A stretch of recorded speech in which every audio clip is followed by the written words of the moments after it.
Salut à tous et bienvenue dans Chez vous. Nous sommes toujours à Bousset et dans cet épisode on va parler couteau. Et oui, nous avons rendez-vous dans l'atelier de coutellerie de Jérémy. Il a commencé son activité en 2010 et il crée des couteaux uniques. Un savoir-faire qu'il a accepté de nous dévoiler et pour l'occasion, il a même rangé son atelier.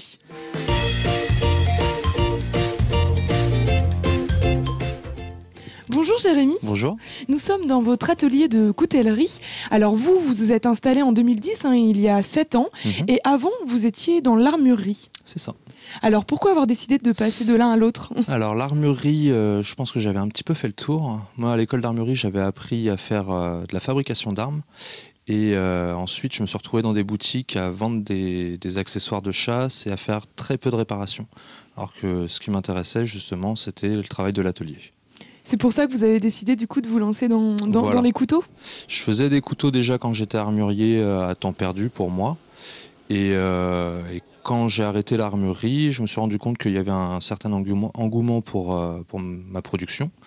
Donc voilà, j'ai commencé à faire un couteau, 2 couteaux, et puis je ne me suis pas arrêté depuis 7 ans. Alors justement, comment est-ce qu'on fabrique un couteau ? Alors il y a 2 techniques en fait. Soit on va forger la lame, donc là on vient chauffer son acier, on le martèle pour lui donner la forme.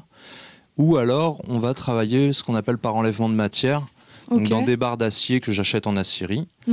Et là je viens découper mon acier, lui donner une forme de lame.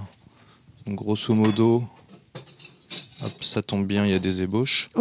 Grosso modo je trace mon dessin de couteau sur mon acier. Je viens le découper à la disqueuse. Et après avec le backstand, donc la machine qui est là, je viens donner la forme quasi définitive à mon couteau.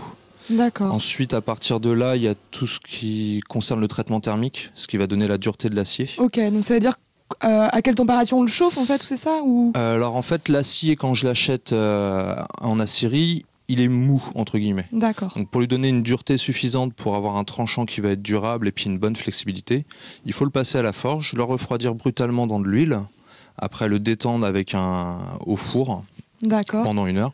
C'est ce qu'on appelle la trempe et le revenu. C'est ce qui va donner la dureté de l'acier. Et chaque couteau que vous faites est unique ? Oui. C'est très très rare que je fasse des séries. La plupart du temps, je fais de la pièce unique uniquement et ça va être soit en fonction du besoin ou du désir du client, ou alors ça va être mon inspiration qui va guider soit les coups de marteau ou alors le travail au backstand. Très bien, justement, vous allez nous emmener voir vos couteaux juste à côté. Très bien. C'est parti. Alors là, Jérémy, on se trouve devant vos couteaux. En fait, comment est-ce que vous les vendez ? C'est par comment vous arrivez à les vendre en fait vos Alors en couteaux ? fait, soit je travaille sur Internet, donc j'ai un site de vente en ligne. Je travaille également sur Facebook. Ou alors je fais de la vente en direct avec des expos, soit des expos d'armes de collection. Ça peut être très varié. Je travaille beaucoup avec les clubs de tir également. Donc quand il y a des concours de tir, je suis invité pour exposer. Qu'est-ce qu'il va y avoir d'autre ? Des marchés des fois aussi, ça vous arrive ? Alors des marchés, j'en fais maintenant uniquement l'été, des marchés en Bretagne, en Normandie. D'accord. Parce que les touristes aiment bien repartir avec un petit couteau de fabrication artisanale. Et puis voilà, grosso modo, ça va être ça. Alors qu'est-ce qui se trouve là sur la table ? C'est des pièces qui sont déjà achetées ou Non, là c'est principalement mon stock justement pour les expos. D'accord. Là on a quelques commandes qui vont bientôt partir chez leurs clients. Donc après j'ai essayé de faire un panel. On va retrouver du couteau plutôt typé amérindien, trappeur, des choses plus modernes avec là des matières synthétiques, de la paracorde, du kydex. Et puis des choses plus classiques avec des manches bois, des étuis cuir. Toujours de l'acier carbone, je travaille jamais d'inox. D'accord. Ça c'est un parti pris. Pour moi l'inox c'est trop moderne. J'aime le côté traditionnel en fait du couteau, donc uniquement de l'acier carbone. Soit de l'acier d'aciérie comme je parlais tout à l'heure à l'atelier, ou alors de la récup. Je travaille beaucoup dans de l'amortisseur de véhicules, que ce soit du camion, du 4x4, des vieilles limes. Des vieilles limes pareil que je reforge, la lime est intéressante parce qu'elle a un taux de carbone qui est très élevé, donc ça a donné des tranchants qui vont être assez durables, une lame assez dure, quoi. On a cette image des couteliers d'un métier qui se raréfie, et en fait depuis une quinzaine d'années c'est pas vraiment le cas. Non, on est de plus en plus à se lancer dans l'aventure du couteau artisanal avec plus ou moins de réussite.